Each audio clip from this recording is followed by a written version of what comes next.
Boa tarde.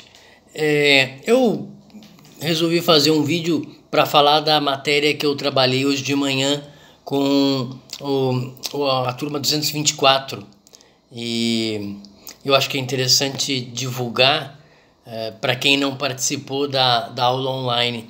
Eu estava falando sobre Aristóteles, que foi um pensador que buscava explicar, tentar dar uma resposta se o pensamento tem ordem.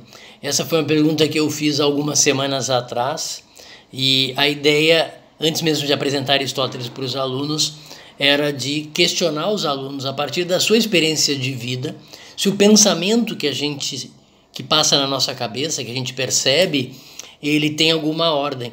E as respostas foram as mais variadas. Muitos alunos disseram que não parecia ter ordem, parecia caótico, os pensamentos surgem e às vezes um pensamento se impõe sobre os outros, enquanto que outros alunos perceberam em alguns dos seus pensamentos que eles realmente tinham início, meio e fim, e há quem também disse que muitas vezes os pensamentos sequer têm fim. Porque se você está pensando em fazer um curso, por exemplo, e você deve pensar em que lugar você vai fazer o curso e quanto que vai custar esse curso, e se você tem esse dinheiro disponível. Então, para alguns pensamentos, eles continuariam em aberto, sem uma resposta definitiva, né? Tudo isso para despertar a curiosidade na cabeça dos alunos sobre o pensamento e depois apresentar para vocês uma outra perspectiva, que é a de Aristóteles. Ele acredita que sim, que o pensamento tem uma ordem, mas acredito que ele tenha se referido ao pensamento quando ele é puramente racional. O fato dos alunos terem observado que alguns pensamentos eles parecem caóticos. Uma aluna da 24, a Evelyn dos Santos, ela falou em pensamentos soltos, né? E depois pensamentos construídos, ou eu acho que o termo que ela usou foi construtivos. Justamente, acho que Aristóteles explicaria essa diferença como os pensamentos mais duradouros, que têm início, meio e fim, são os racionais. E aqueles pensamentos soltos, eles dependem muito das emoções, o que nós estamos sentindo. Mas o que Aristóteles mais deu importância, vamos dizer assim, foi a questão da ordem que ele observou em alguns dos pensamentos. E há dois tipos de ordens, caminhos que os pensamentos realizam, que ele chamou de dedução e indução. Hoje, nesse vídeo, eu gostaria de fazer uma diferença entre esses dois caminhos. Para vocês terem uma ideia, dois exemplos do próprio Aristóteles. Ele disse que todo doce deve ser evitado. Imagina, nós estamos falando aqui de um homem que viveu no século IV a.C., né? E já se falava desde aquela época da necessidade de cuidar, né, do que você come.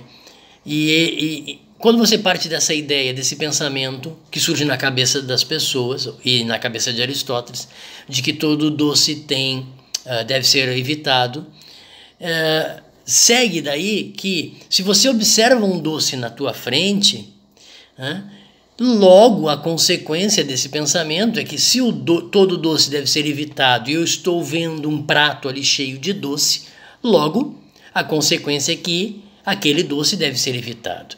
Isso é um exemplo do próprio Aristóteles de dedução. Tem um outro exemplo de dedução. Todo homem é mortal. E essa é a primeira linha.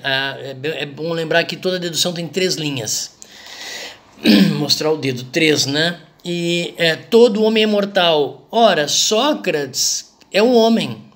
Logo, se todo homem é mortal e Sócrates faz parte do grupo dos homens, logo Sócrates também é mortal.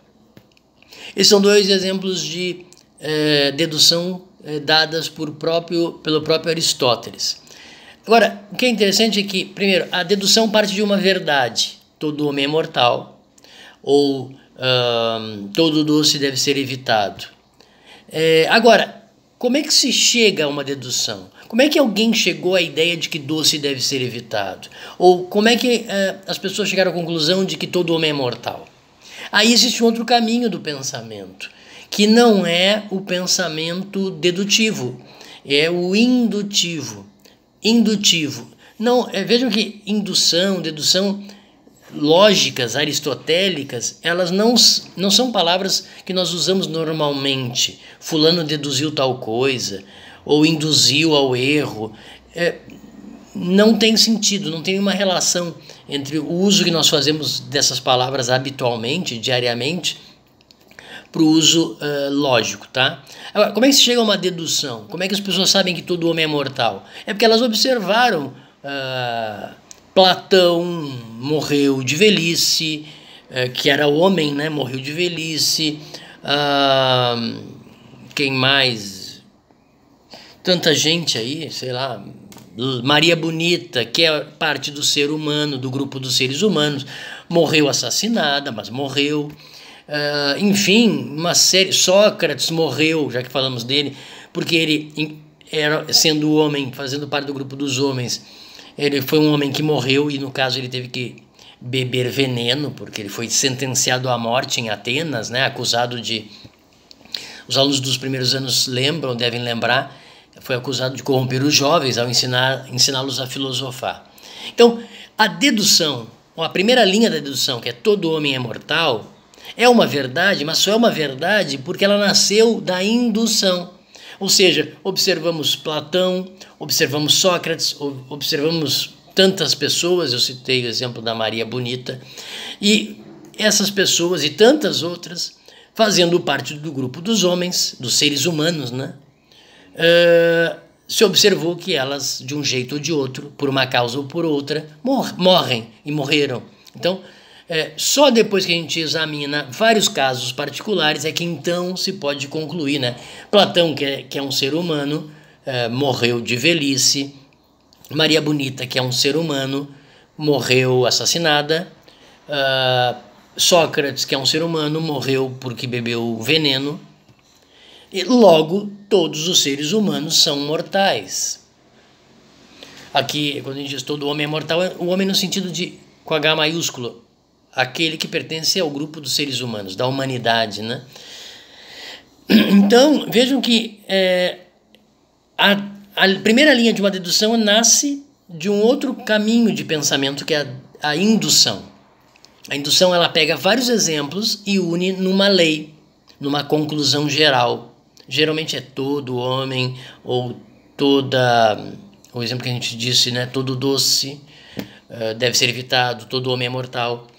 E, então, a conclusão da indução é a primeira linha da dedução. Ela se torna uma lei que depois pode ser aplicada. Todo metal conduz eletricidade, é um exemplo que a gente vê muito na internet. Ora, como é que eles sabem que todo metal conduz eletricidade? Porque eles observaram o alumínio em contato com a eletricidade passa fácil por ele.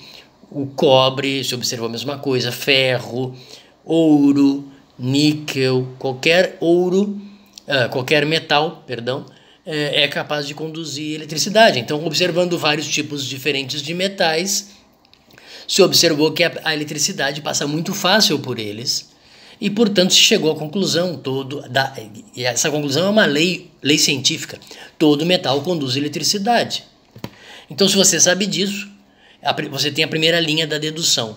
Então, qualquer metal que você entre em contato, sabendo que todo metal conduz eletricidade, você pegando um metal, você saberá, por causa dessa lei, dessa verdade, que esse metal que você tem com você vai transmitir eletricidade, vai conduzir eletricidade muito fácil. Eu espero que nesse vídeo eu dê uma introdução à teoria de Aristóteles de que existiriam dois tipos de ordens ou dois tipos de pensamentos, como os pensamentos se organizam na nossa cabeça.